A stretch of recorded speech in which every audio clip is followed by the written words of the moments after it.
And okay. Hey guys, welcome back to another episode of the Typical Skeptic podcast. I'm really excited about my guest today. I've had Tony on many times throughout the years. I know who I'm speaking of is Tony Rodrigues. Like, I always say Tony brings receipts, like, because Tony comes with evidence.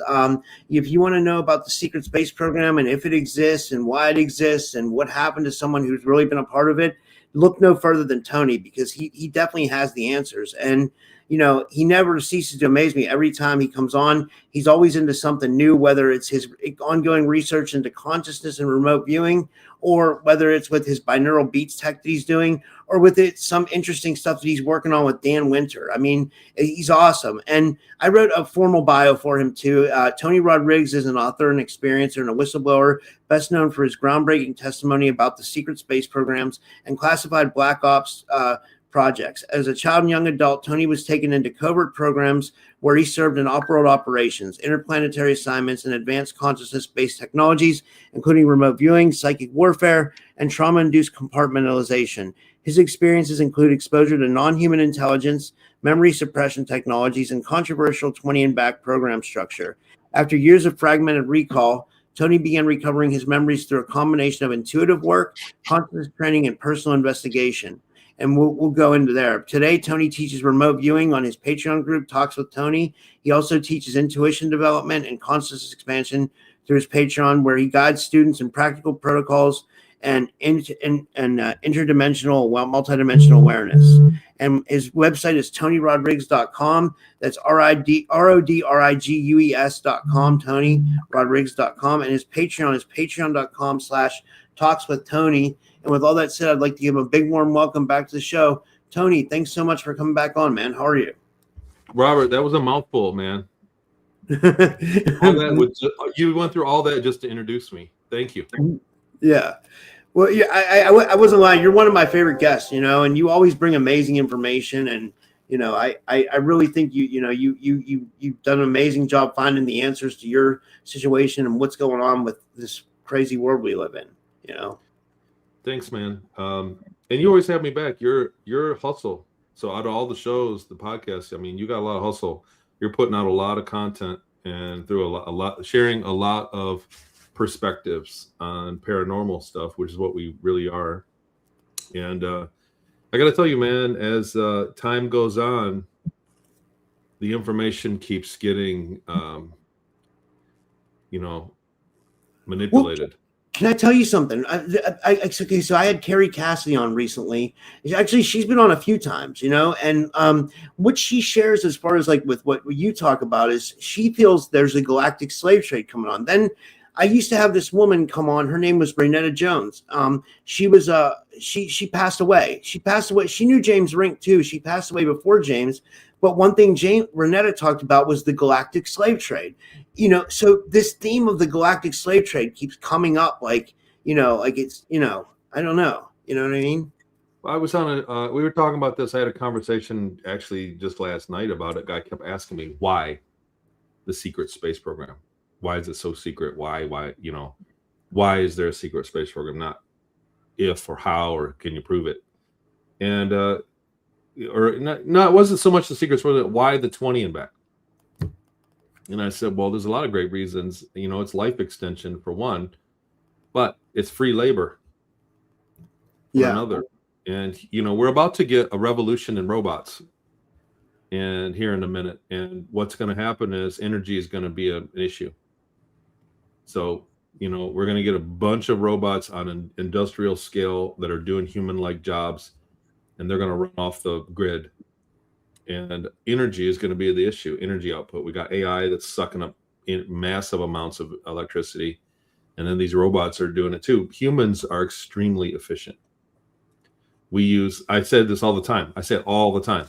Last year, you used up the amount of electricity that a 100-watt light bulb uses in 24 hours in all of last year. That's how much a human being uses in electricity. We're super efficient. And wow. So that's what's going on. So the human slave trade is a no-brainer. We talk about the economy. I've been attacked recently let's just get this one out of the way. Let's check this box real quick. Yeah. You know, you wanted to talk about this. You said there was one documentary, and I think you were referring to Tyler and Aaron's, that portrayed you in a good way. And I shout out to Tyler and Aaron. I love those guys. They're really nice. You know, they've always treated me well, and you know, I like having them on my show, and I really enjoyed their documentary, and I thought they brought a lot of good evidence. You know, it was a great show, and I was surprised at how much of it was the footage that Tyler and I shot back in 2023. But you know what? When we making a case of evidence, that was a huge piece of evidence that we found a place that I remembered and described in detail for years, not knowing that it existed. And then we just walked up on it and filmed it. So it was a really good piece of corroboration for behind it. Because if I could remember Inyokern, I was also home with witnesses with my mom and dad and my sister and my brother. You know, I had a life at home, so how could I learn my way around Inyokern at that time? So my memories are accurate. Then that kind of proves a lot for the phenomenon, which is a big deal. Which is, like I said, completely under attack. Tyler and Aaron put out. It's called A Lifetime of Silence Behind the Green Door. Recent documentary. It'll be streaming on Amazon here. I'm in a week or so. And but another I did an interview, and I'm not going to name names because it was just really dirtbaggy what he did. It was really greasy for somebody that portrays himself to have some respect in the world as a filmmaker. Guy interviewed me and in San Jose a couple years ago, and then waited a few years and then did the hack job. And I didn't watch the documentary, and I'm not gonna, but just in the trailer was all me, and he edited it for me to look dumb or weird or you know what I mean, to make me to look like like he asked a question on camera, but it wasn't the answer that I gave. It was he played a clip when the camera was off, and I was just sitting there waiting for the interview to start. I sat down for an interview. The cameras are on the desk, and I'm just sitting there, and we're talking. He's in the other room. Hey, just in a minute. I'm going. And then he sat down and he goes, "Hey, thanks for coming, Tony." I said, "Hey, man, thanks for having me. I'm very honored." And that he played his part in the commercial, in the trailer. "Hey, man, thanks for coming." And then while I was sitting in the room by myself, or with me and one other guy, Chris O'Connor, that was being interviewed, he played that like to make me look bad. And the whole thing is a skepticism of the secret space program, saying I'm just doing this for money. And I kind of expected it to happen sooner, but like I said, it was really greasy how it played out, and you know, it kind of hurts your feelings when you see it for the first time, because I lost my trust in people, you know. But I maintain I didn't say anything to him directly. I haven't, like I said, I'm not mentioning his name, and I'm not going crazy about it all. I wanted to, but the reality is anybody has a right to be skeptical. Be a typical skeptic of what we talk about. Like, you have the right to not like me. It's totally cool. Well, I think the problem, I you know, when I say I'm skeptical, like I think I've told you this, Tony, but we're like, well, the way I feel is I'm pretty open-minded about everything. Like, as far as like, you know, I let people come on my show and I let them say anything pretty much, and like, you know, I never give much pushback, because I feel like that's like the job for someone else. Like, I want to have a safe place, like, but I'm skeptical in my own life. Like, if I'm in my private life, I like to be skeptical. I like to see evidence. It excites me when we get evidence and stuff like that. That's why, like, going back to your case, like, you always tried to prove evidence. You know what I mean? So I don't know why this guy would do this. It sounds like a real douchebaggy move. One thing I wanted to say is I don't know if I can place who this guy is, but I know one guy in the industry is doing that. And a lot of it seems like a lot of the old guard of ufology, and I don't want to cast that on them, but like, you know, like they don't like people in the secret space program for whatever reason, you know. I mean, but it's crazy because, like, you know, like when you start to like look into this phenomena, this secret space program, it absolutely exists. Like Tyler and Aaron showed, you know, it absolutely exists. Something is going on, you know. It's not a figment of your imagination or mine, you know. And like I said, if I can prove one place that I knew about, when I have, then that shows that means that all of it probably happened, because the entire time I was still can account for my time back in Michigan. And so that means the 20 and back phenomenon is real. And that's a big statement, and it has big implications. But I can tell you right now, Robert, man, for the last 3 years, like, we got away with it talking about it from 2015 and all the way to 2020. It was like anybody could get their memories back and go and talk about it. But they really started and I'm talking about the government or the deep state. They really started using very advanced technology to push back on us whistleblowers, and people that are more credible are getting more attacks. And my life turned around after me and Tyler went to Inyokern and filmed that scene when we were there. And within days, I had 10 people inject themselves in my life that turned out to be agents or assets. And handlers. They tried to be handlers. Is that what it was? Like yes, a handler? Absolutely. Handlers. I hate, it's a confusing term, but it's true, man. They did, they put people in my life designed to take it off course. And they did. I dodged a couple bullets, and my health hasn't been great. I feel like I did get poisoned on one occasion, and the person told me that they did. So somebody on the inside told me I was being poisoned and, warned me off. And they kind of broke away from the system because they were being poisoned too. That's why I packed my bags and moved out of Sedona. Wow. So if I was fake, why would they do that? Why would they try to shut up somebody that's full of it, right? Yeah. It is a big question. But I want to say that. Sorry. Go ahead. Yeah, I just want to say real quick. I think it has to go into like the reverse engineering of these UFO craft that they have. Maybe the TR-3B, maybe the free energy that comes along with it. Like it's obviously a big money thing, and whatever else other technologies that would come out from us, being able to heal ourselves from advanced extraterrestrial technology, right? It has high stakes, right? For those in control. Sorry, and I didn't mean to. Yeah. No, that's the exact point. That's a great point, and I'd like to make it too.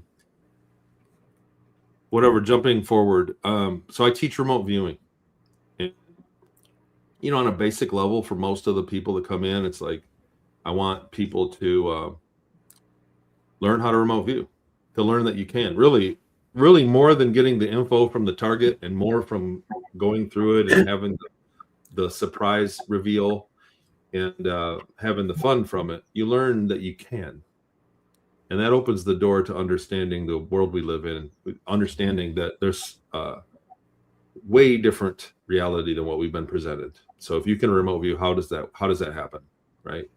But so I do it on the basic level for most. I experiment with other things, peripherals and treatments and other methods.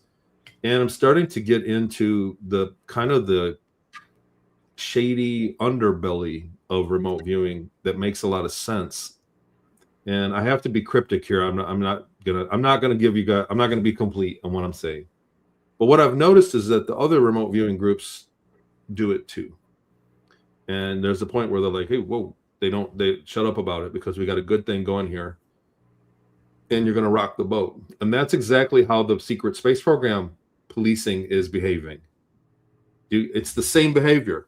What I'm saying is, everybody's into something and they generate a little bit of money at it. I'm giving you a hypothetical right now, right? Yeah. Me and you go to school together. We both learn how to cut lawns, and we both make money. We're lawn mowing guys, and we grow up into our 20s. And then one of us figures out a way to bill a certain customer or do an advertising and really make a lot of money doing it.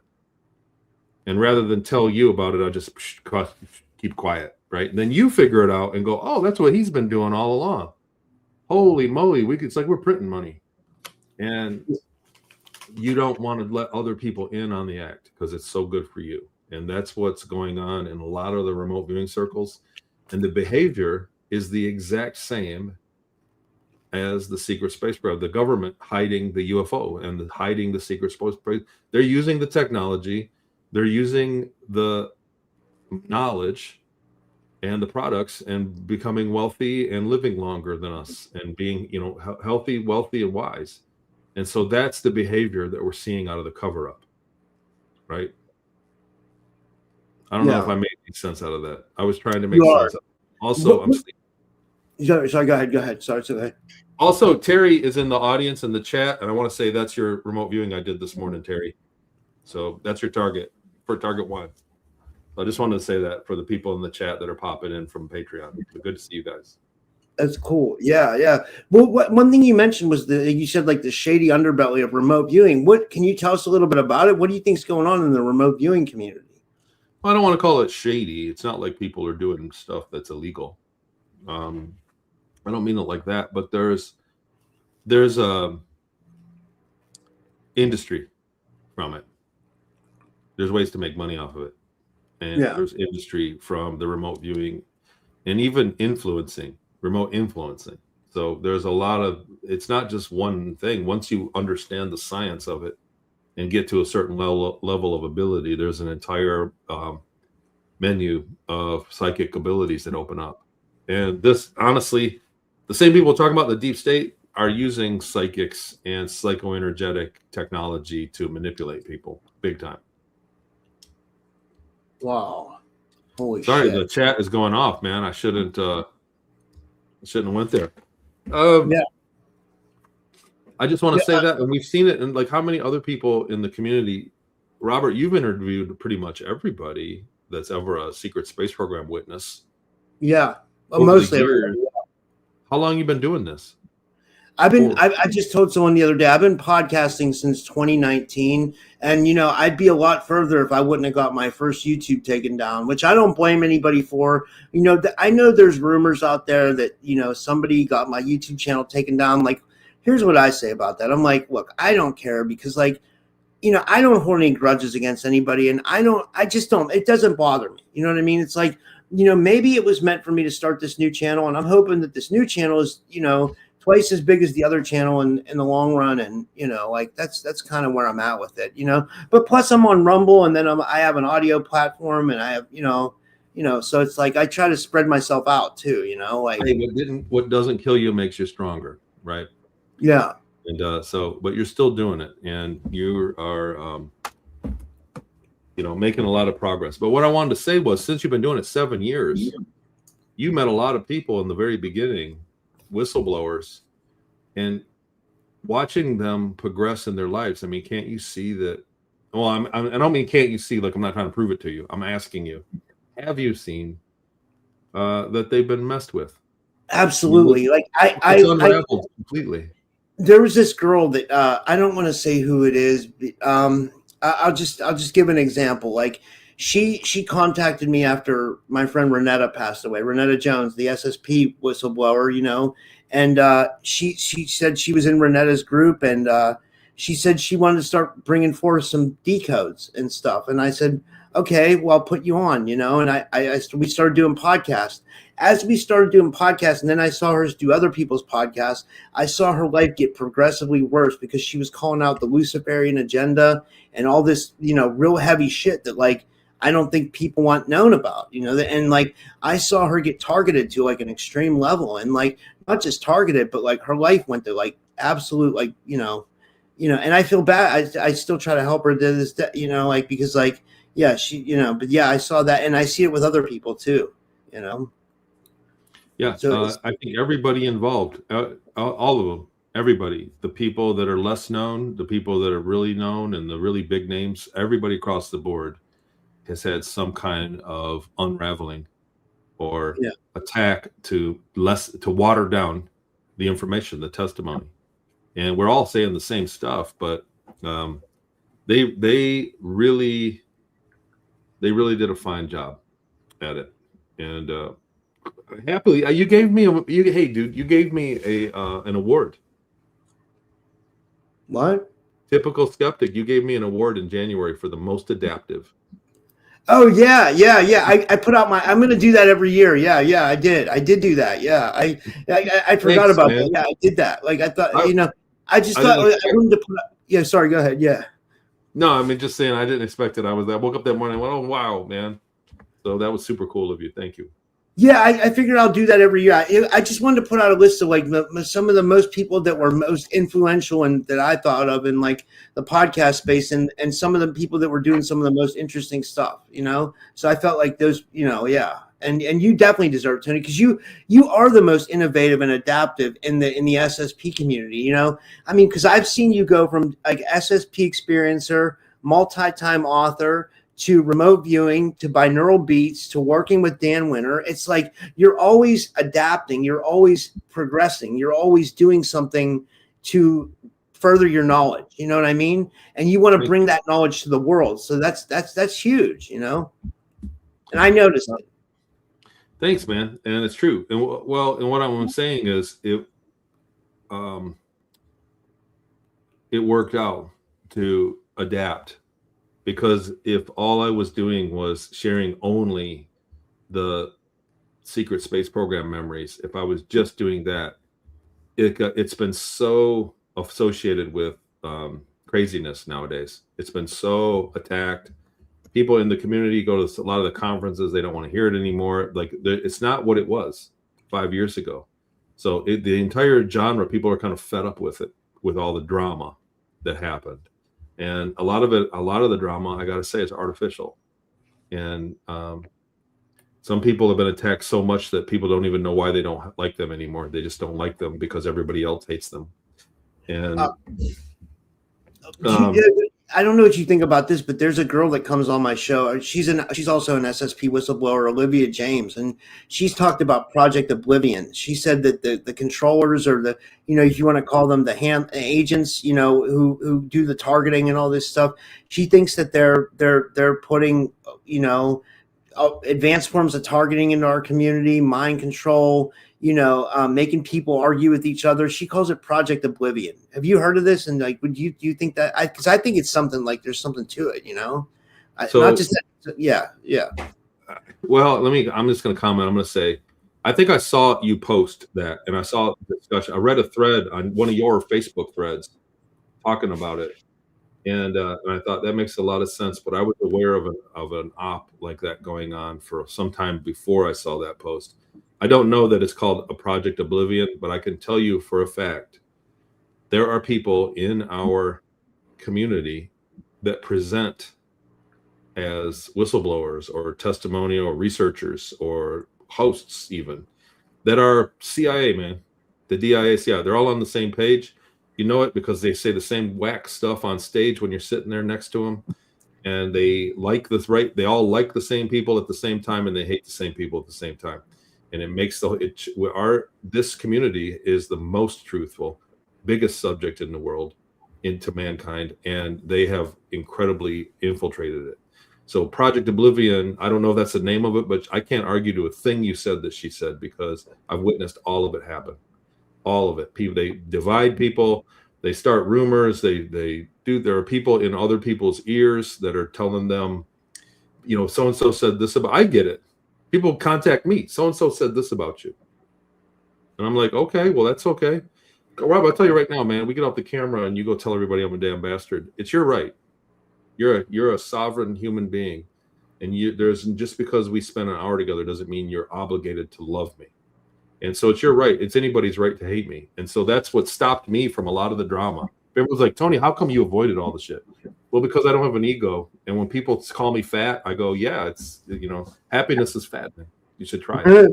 And so, you know what I mean? Like, I just roll with it. I'm okay with the deck calling me names. I realize what I'm saying most of the time is hard to believe for a lot of people. And I don't want to fight about it. People ask me and I tell them. But you have every right to not believe me and go tell people that you hate me. It's cool. You know, it's part of being a human. Honestly, it was a hard lesson to learn that. Yeah. Yeah. You kind of really learn who your friends are and who they aren't. Right. And you learn who the backstabbers are almost. Right. It's almost like, and sometimes, Tony, I feel like these things have to present themselves so we find out who our real friends are, you know, and who are people who might just be using us or stuff like that. Because I get that a lot as well, you know. People go by what the input they get, and what I'm saying is a lot of the input we get in the community is fake. I'm telling you that there are. It's not the CIA itself. It's not some. There's a few people that admit they worked in the CIA that are whistleblowers. It's crazy. Anybody believe them? But it's not them specifically. They train people in these fringe programs, and they're contractors. They say, I want you to you're a contractor behind the scenes for the CIA. Go to this conference or host a conference and have these people. And when they get on stage, I want you to bring this other guy on stage and see what happens. And they're on a payroll. And this is real, man. What's up to Chris, my bro, popping in? I'm watching the chat. Yeah, we're up to we got like 75 people watching live on YouTube, and that's not counting. I mean, I don't know how many people are watching on Rumble and Facebook, but like almost 75 on YouTube. So that's great. It's great. It's a weird time of day too for me. Yeah. So it's like Do you have a class tonight as well too? Yeah, in a couple hours, in an hour and a half. Yeah, I have a remote viewing group that I host. Wow. Yeah, that's awesome. Yeah. Well, I have a bunch of questions. Let me see what questions I have here. I could ask you about well, is there anything you want to cover, like anything in particular? I was going to say, or should we have audience questions? We could do audience questions anytime. Collective awakening, no. To answer your question, hi Rob, Tony, hi chat. I don't know a lot of people in here, but a few people that I do know are in there. It's really cool to see it. Anything I want to cover? I'm working on another book. I'm doing a retreat in Oakhurst, California in May for remote viewing, and Wow. pretty good turnout for that already. I'm really excited for some of the stuff we're going to do. We're going to do Yosemite and go to the sequoias, the giant sequoias, and check out the Yosemite Falls, and do a lot of remote viewing experiments and some real face-to-face peripheral experiments. So it's going to be a fun retreat. I'm doing that. It's successful. I've been cobbling together a YouTube channel with me and my buddy Chris called the Culture Cipher, and it's just us talking about current events and trying to diversify the community, add people, appeal to people that are, because we're preaching to the choir when we talk about people. A lot of the SSP stuff, a lot of the conferences and things, you're talking to people that already know everything. So it's the idea is to get new people. That and the remote viewing and the professional remote viewing has taken off. It's become wildly successful. So it's very cool, some of the stuff we're doing now. And anyhow, I'm just proud of it. And then Scion.com is getting I feel like I'm giving you a big this is a commercial break before we take before we take questions from the audience. This is a commercial break. Yeah, guys, but put your questions in the chat, guys. But if you have questions for Tony, put them in the chat now, because the chat's always a little bit behind this. So yeah, definitely put them in. And if you guys even want, we can even take. Well, I'm not going to take live calls today. I don't think we'll just take questions from the chat. But we'll get that in there now, so people start putting their questions in. Yeah, sorry, Tony, you were saying about Scion. Mark's popping in too. I'm glad to see so many people from the Patreon from. Scion's getting a complete makeover, and I'm having some pretty good results with the Deprogrammer series to unhypnotize and unprogram yourself from all the crap, because we are programmed. Even I'm programmed from scrolling. I'm getting to the point now when I scroll that I'm looking at it like, come on. At first you go, yeah, that's right. Get those people, those protesters or whatever the situation is. You go, oh. And I realize that it's just playing me. It's giving me stuff that it wants me to be upset about, and then keeps giving me more of it. And I'm like, I don't, you know what I mean? Like, I don't care about. Basically, if you're seeing anything politics in your feed, you should just don't interact with it and just keep going. They're trying to manipulate you to hate one group of people or after another. When you get on some apps, it's entire races. Like, they're trying to stoke racism. They want you to hate people based on their beliefs or whatever it is, and all of that is programming. It's 100% just crap. And that's been a big revelation of me lately.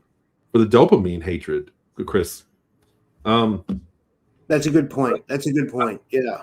This is a good question. Oh, sorry. Go ahead, Tony. Yeah, no, go for it.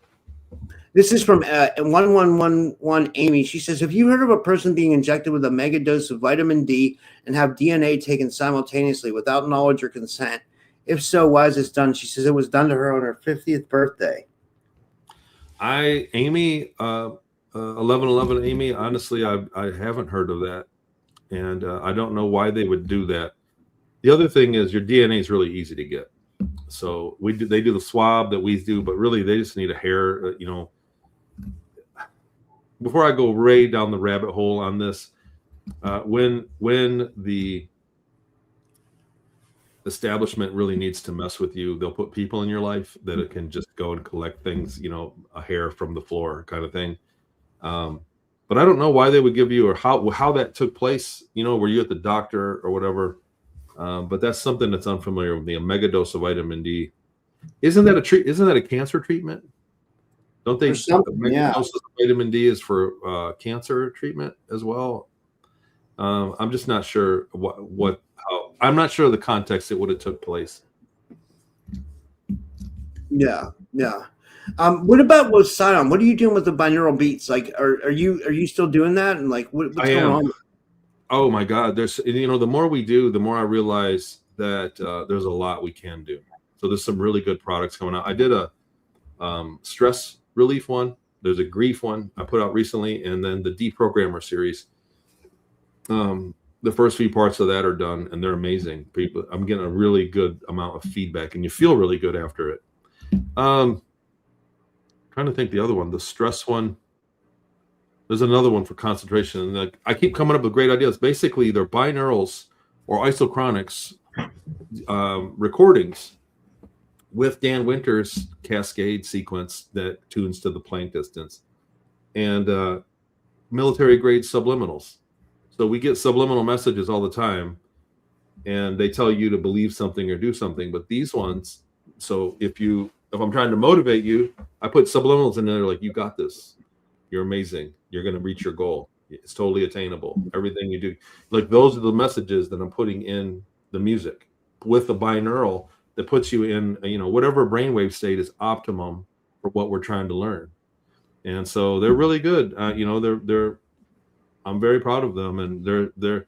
I don't even try to sell them, and I get a couple sales here and there all through the week, and so they're selling all on their own. And we're doing a full marketing thing, like a full website rebuild, and then a rebrand, and I'll be making commercials that'll go on YouTube and social media for it. I'd like it to sell. I'd like that to be a company that works and doesn't need me, or isn't just stuck in our community. Because ultimately, the secret space program and the paranormal community is really 200,000 to 1 million people out of 300 million, out of billions worldwide. It's a very small community, and you can get trapped in here in that kind of echo chamber. And we need to reach out to other communities and share the tech that we're talking about. Yeah. What I was going to say was, after your experience with remote viewing and binaural beats, how much do you think we can manipulate our reality? I'll tell you what I feel like. I listen to affirmations and subliminals all the time, and it seems to help me manifest money or whatever I'm trying to do. So like, I'm a total believer in it. Do you feel that our reality is a lot malleable or like bendable or move, like we can manipulate it in a good way? 100%. And in fact, we do. And when people have a reality that is terrible, they manipulated it to be that way as well. So there's a lot of people that you can say, look, man, you just got to do this and this, and you'll change it. And they don't want to. I was one of them. I was one of the people. Most of my youth, I was so down on everything that I shot myself in the foot every time I had a chance for success. And so I learned that. But no, you can manipulate your reality. You can program yourself over you just have to be consistent with it. You can hold meditations. You can use the hypnagogic state right before sleep is super powerful. And you can do a lot of things. If you get a group behind you, so we do it on a mass scale with synchronized meditations and synchronized hypnagogic states that with a target, and we have great results. So that's some of the things we're doing. I don't know. I'm hesitant to talk about some of the stuff we do because I don't want to get any flack. Yeah, that's understandable. Yeah. I'll get to the next question. This is from Claire Webenstock 979. She says, Tony, can a person be a part of two factions of the secret space program? I'm waking up with marks all over my body for the last 3 months. It could be an abductee, Claire, like an alien abductee. The colonies, Earth Colony Corp is one. We have an above ground one, and then the underground cities seem to have the same technology and trading with the colonies. So we talk about a level of disclosure. Us, me and you, and the people that are watching this that live on the surface of the earth are in the dark about a lot of things. There are underground cities that are government run, and they basically have access to the secret space program, all the knowledge and travel into space. And this is part of that community. So it's Earth Colony Corp. These are underground cities. They're all over the world. The colonies, Luna Colony Corp, Mars Colony Corp, Ceres Colony Corp, are individual corporations that are all throughout the solar system and probably got to be beyond by now.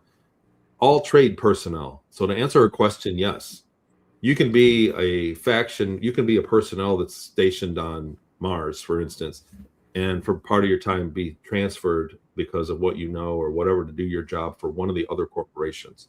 So people get traded all around between the corporations all the time. Wow. That's interesting. This is from I don't know if you were at Diego. He says this is from Uncle Creepy 2K2. He says, what was the craziest thing you saw Diego Garcia when you're in the SSP? Were you at Diego Garcia, Tony? Yeah, we took cargo to Diego Garcia constantly. We picked up cargo there. That was one of our cargo drops for the Earth. Wow. Was Diego Garcia, and as far as I know, going back to Dr. Sala in 2015, I think I was the first guy to talk about Diego Garcia. Wow. So way back when I put it, I don't want to claim it like I'm some kind of, whatever, but I'm saying I've been talking about it a long time. And before I thought it was something that was unique to me, to my testimony. And there have been a lot of people that have come forward saying that they were in a program on Diego Garcia as well. To answer your question, Uncle Creepy, the bill. I talked about this last night on a show. When we went to Diego Garcia and we picked up cargo, there were 2 American officers that would meet us on the deck, on the pavement underneath. And one of us had to go down with a clipboard and sign. We had to sign a release for the cargo we picked up, like a receipt. And one day it was me. They said, you go down there, and the Spider is an elevator, like a cable car, called the Spider because it had eight ropes. And I went down, and there was a bill, and I think it was like 30. It was some crazy number, $30 million or 300, whatever. It was a giga amount of money. And they said, you guys got to get this straightened out. And that was the craziest thing I saw. The rest of the time, and it was always hot there. That was the other thing. And once we were there early, I mean, I'm going on and on about it, but once we were there early, and the ship coming in for the cargo we were waiting for was late. And so we moved the ship over to something, I think it's called Turtle Cove or Turtle Bay. And we put out cargo nets and people went swimming. And I didn't want to go get wet, so I just hung out in the rear cargo bay. We had like 2 hours where we were waiting there, and the crew went swimming in that cove. And I looked on the map, and the ship would fit there perfectly and not be visible to people on the island. So, that was a fun memory. Yeah, I agree. That's interesting. This one's from Astora Blaze or Alster Blaze. He says, Tony, what do you think of the general state of the SSP community? Because it's kind of in limbo. It seems there's not proper platforms for new experiencers who would ask the right questions to them. Well, I'll tell you, Alistair, you should tune into my channel because I let people say what they want on here, and then I have the audience ask questions all the time. But I'm not saying I'm the best or anything like that. I really like James Rink too. I was good friends with James, and I'm sad that he passed. I mean, I don't know if anybody will ever fill James's shoes, but I don't know. Yeah, that was I miss James and Renetta a lot. I miss Renetta Jones and James Rink a lot. They were two. I want to say this about the SSP community. I'll tell you where it's at right now, and I'm going to be blunt. And you can't hear my chicken crowing. People quit caring about proving it.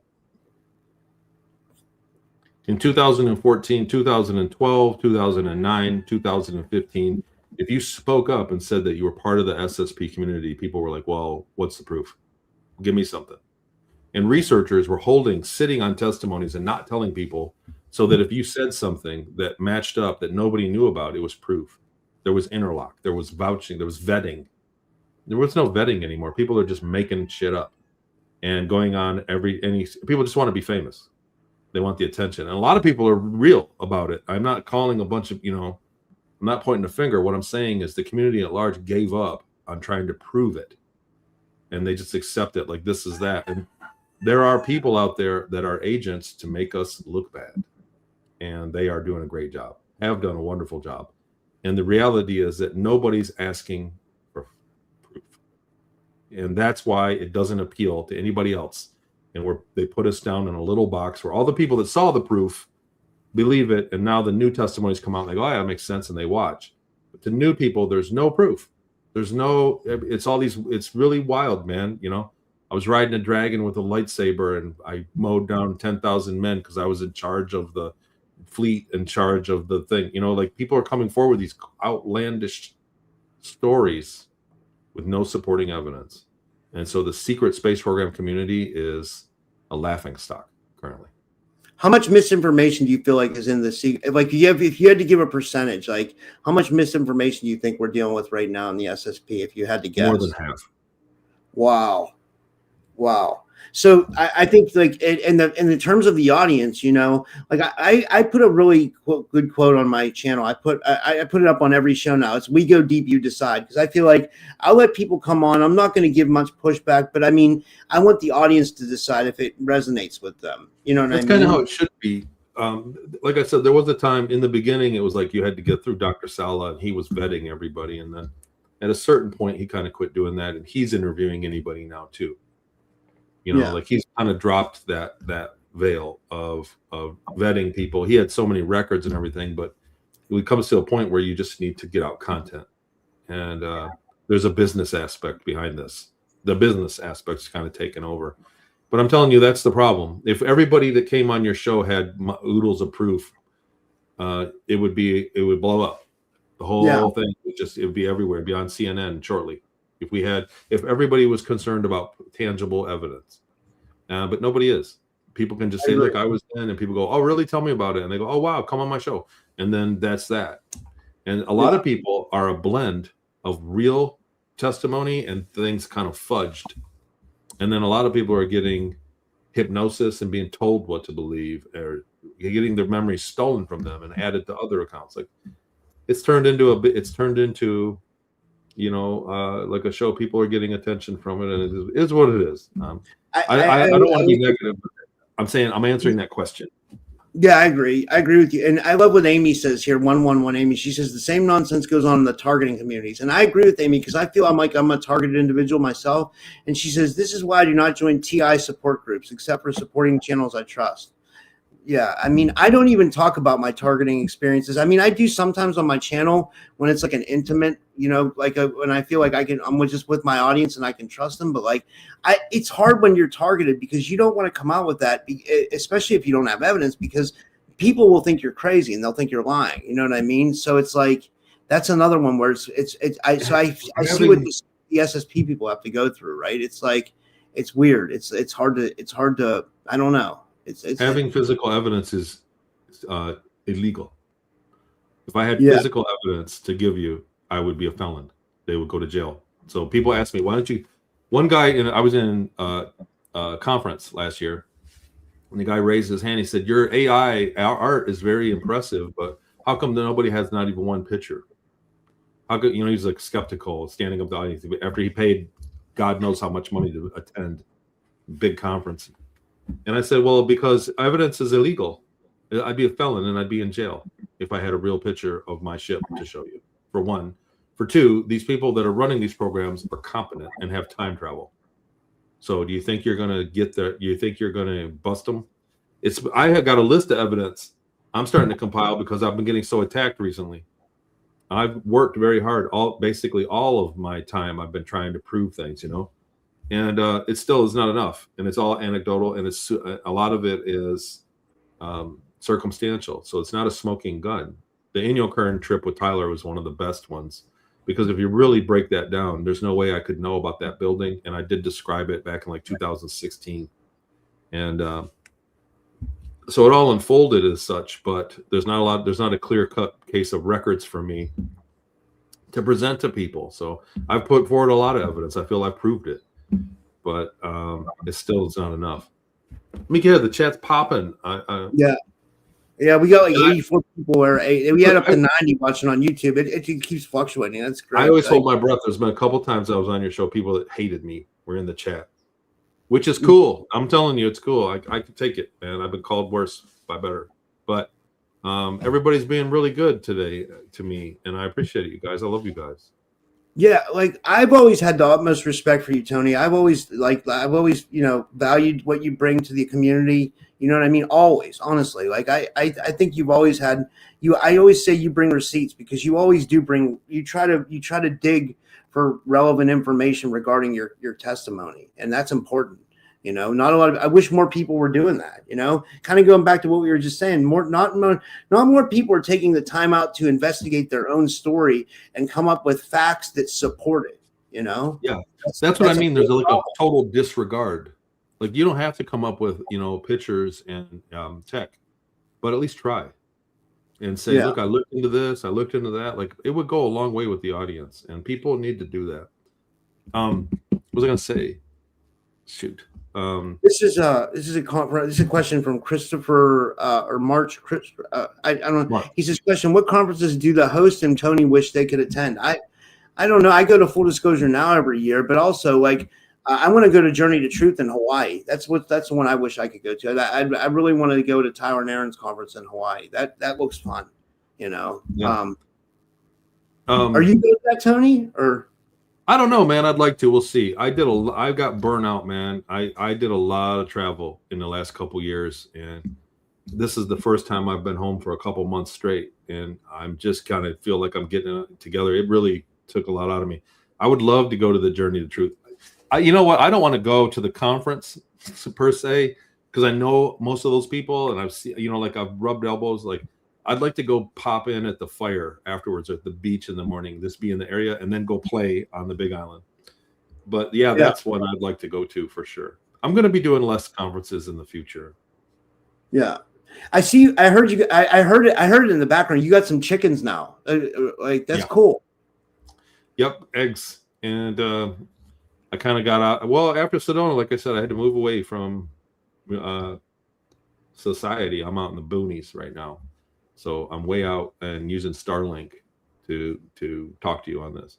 I always want to say the one girl put "Don't hate, appreciate." I hope Danny Hawk. I hope you don't think I'm hating anybody, and I'm really not.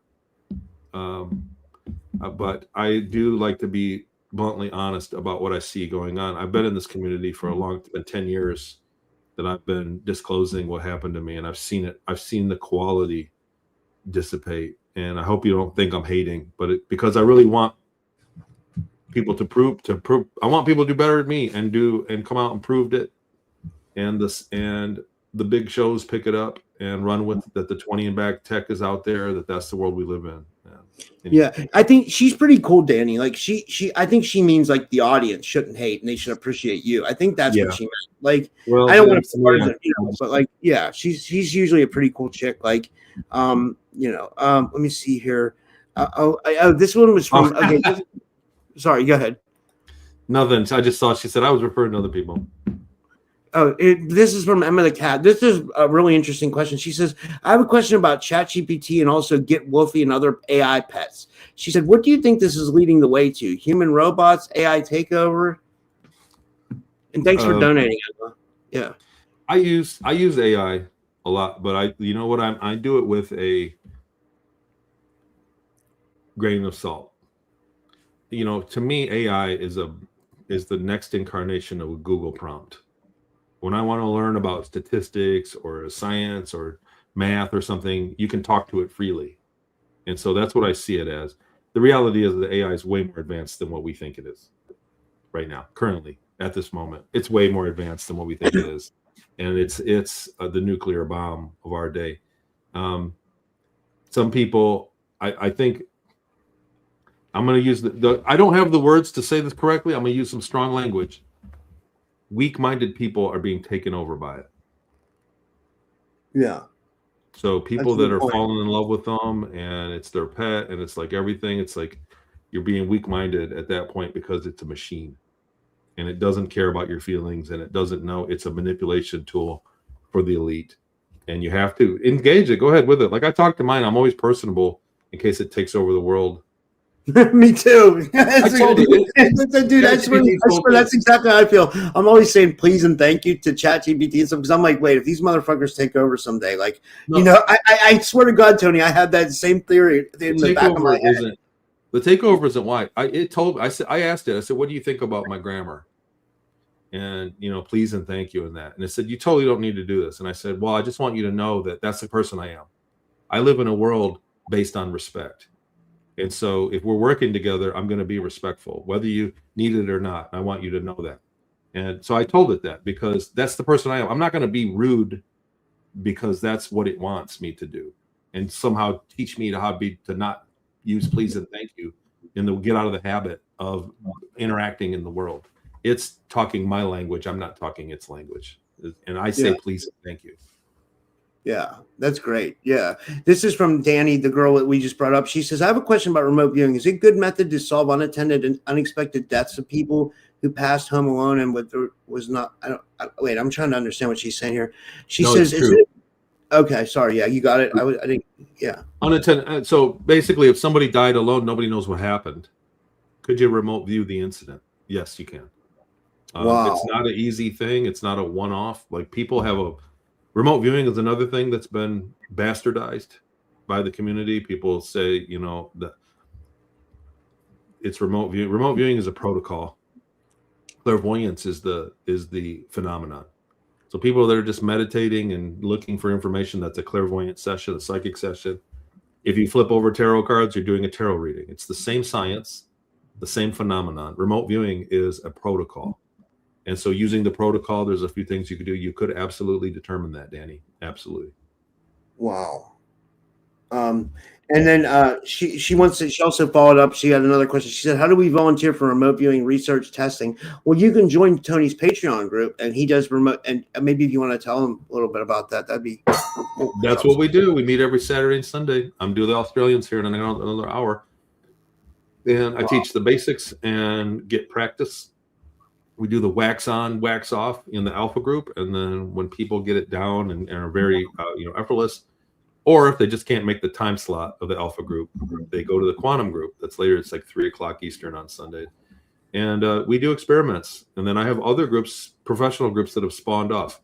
So a lot of people are really good at remote viewing, but don't want to do anything in a professional sense. They don't want to look for missing bodies or corporate secrets or things like that. And so they just stay with the quantum. We have a great time. And anyhow, I don't want to go on and on too much about it, but yes, to answer your question, yes. And yes, I teach it on Sundays on my Patreon. And it's $50 a month, and I recommend 6 months. So that makes it pretty affordable compared to a lot of other classes that are out there. Yeah. And then this was from Brooksy. This is a 2-part question. She says, do we need to keep the autistic kids' military abilities on the down low? And she says, Tony, have you know if there's been testing created for these kids yet? I think she means like the autistic kids and like their possible telepathic abilities and stuff like that. So there's definitely a phenomenon around autism, the way that it arranges brain activity, and that is very gift. It gives them certain disadvantages and replaces them with certain gifts. And for the military purposes, I don't know where they're going to go with it, and I don't have. I maybe one of my children are on the scale, on the spectrum. Maybe I am. I don't know. The spectrum is very varied. I don't know. I never checked into it because I'm functioning. I really don't know how to answer that question. I don't know a lot about the condition of autism as it pertains to testing or anything like that. The idea, if you read Mary Rodwell's book, The New Human, she does a deep dive into autism in the future, kids in the future, and with the gifts that they have. So Mary's done a lot of work, and that book called The New Human is a deep dive. I hope if you haven't read it, you should check that out. That might shed some light on this question, because this isn't my wheelhouse. Yeah, this is a good one. This is from Dowman1111. He says, if I'm dealing with a target individual situation and I want to know what's happening, are there remote viewing groups who would take that target and help me with that? There's probably groups like that. You should look for groups on Facebook. But again, it's dicey and it's laborious to get real answers. So remote viewing isn't some clear one-shot snap 4K image of a scene. A lot of people give it too much credit. Remote viewing is accessing data, verifying it, and separating it from the AOL or analytical data, and repeating until a pattern repeats. and then having a probability of what happened. So sometimes they nail it right out of the gate, first one. Sometimes, it takes 3 or 4 different looks. And so it's a little bit laborious, and it's not it's not a effortless thing to do. Yeah, this is a really good question. I'll give you precursor from what I know about this. So it says, Tony, what are your opinions on mall worlds, carnival worlds, hotels, and elevators connecting with SSP? So here's what I know about this. So a couple months ago, my friend contacted me and she said, you got to look into mall world. She said a lot of young people are having when they go in the astral or the dream space, they're going to a mall world, and it's like this endless mall world. But then I remembered what James Bartley, the UFO researcher, talked about, where he said that a lot of alien abductees and military abductees find themselves in a mall. So I tied it that. I actually asked him about that yesterday. But then I also had Vicky Joy Anderson on my show.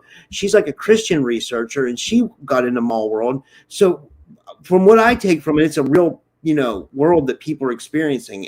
It seems to be in the astral. I don't know if it's another part of our reality that they're like accessing, and they're putting people in these situations in the dream space or the astral, but it definitely seems to be like a real thing, and it's really bizarre. When we talk about dreams, so the research I've done separating, and then based on like David Morehouse's description of things, that there are 3 minds: the conscious mind, the subconscious mind, and the unconscious mind. And the unconscious mind resides outside of time space, which lets us, when we access it, get information from the future and the past and the present far away, free of distance. So remote viewing happens when you access the unconscious mind. It's also where dreaming is. And when we look at charge and brainwave patterns, your brainwave you're not just on one brainwave at any given moment. So, right now, if I shock you, boo, and I shock you, you had a brainwave spike, but you still had other brainwaves that didn't change. And when you look at it that way, a part of our brain is always dreaming, is always sending data to the unconscious mind. And when you go to sleep at night, your brain shuts down, and then you become aware of the dreaming mind that's been there all along.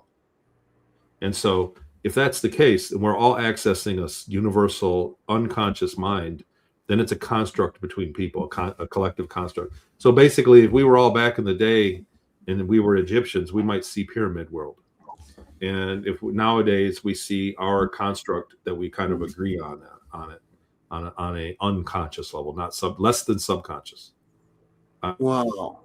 That's fascinating, though. That's fascinating. It's cooking my brain to try to articulate all this stuff quickly, and I hope that I'm not being confusing or trying to be big worded or something. But no, it's okay. This is awesome. It is really. So let me ask: do you think it could be it's definitely a real place, and like, do you think? I mean, you don't think it's a real? You think it's something probably an emotional construct of the unconscious mind, that when you access it and you feel a certain emotional way, you materialize there because other people are there as well.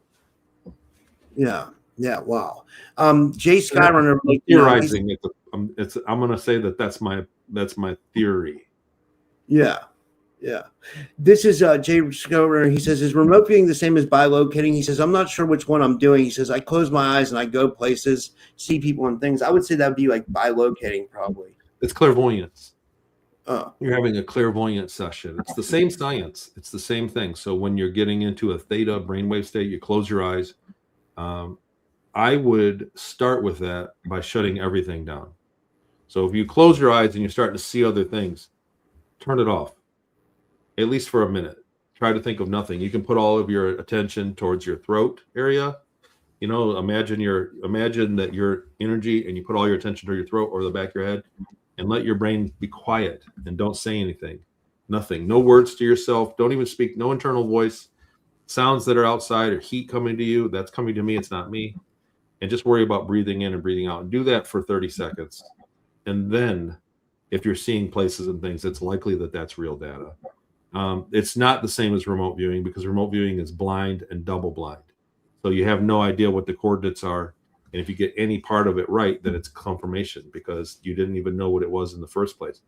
But somebody doing it on their self, it could be a mismatch from your subconscious mind communicating with the unconscious mind, communicating with the conscious mind. So there's too many variables to rely on in a clairvoyant session unless you're somebody very disciplined and experienced. Yeah. We'll do one more. Big words again. I'm sorry, guys.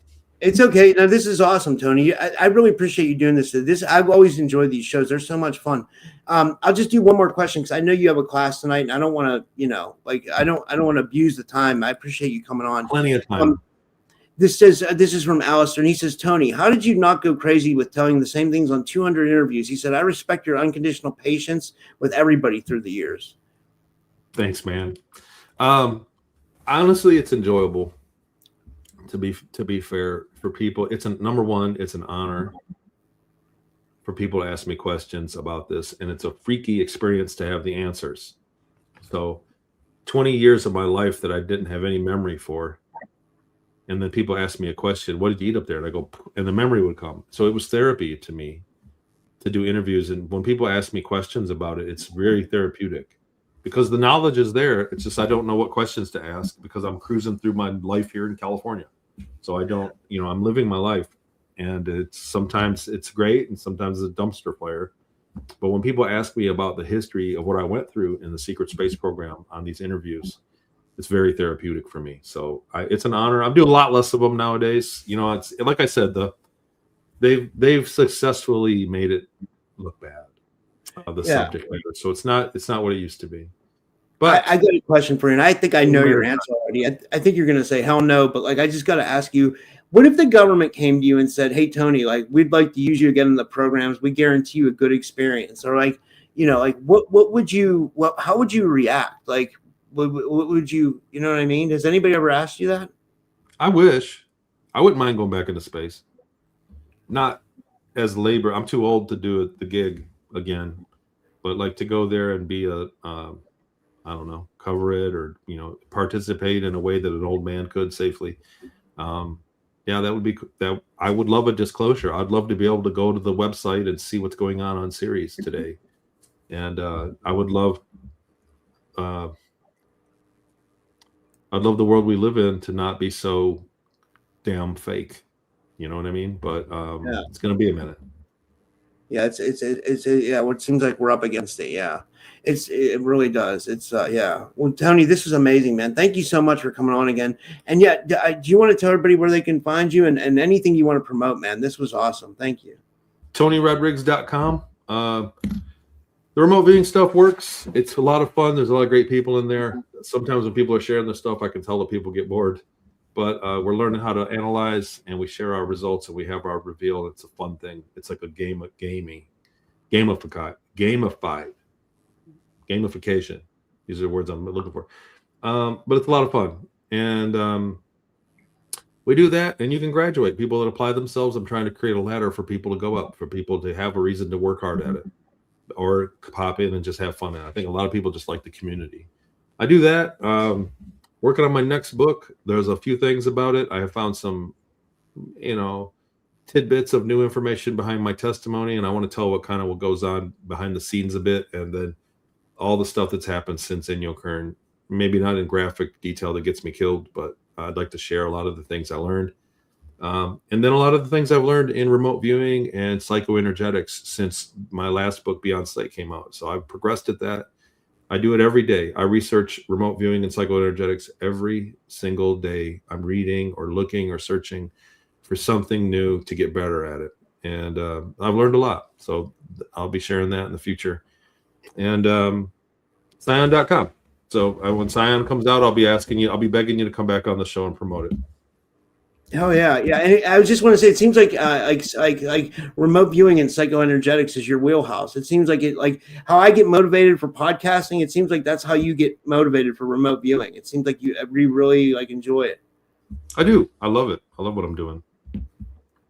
That's awesome, man. Yeah. Well, thanks, Tony. It's always a pleasure having you on, and thank you everybody who showed up today. And I'll be seeing you guys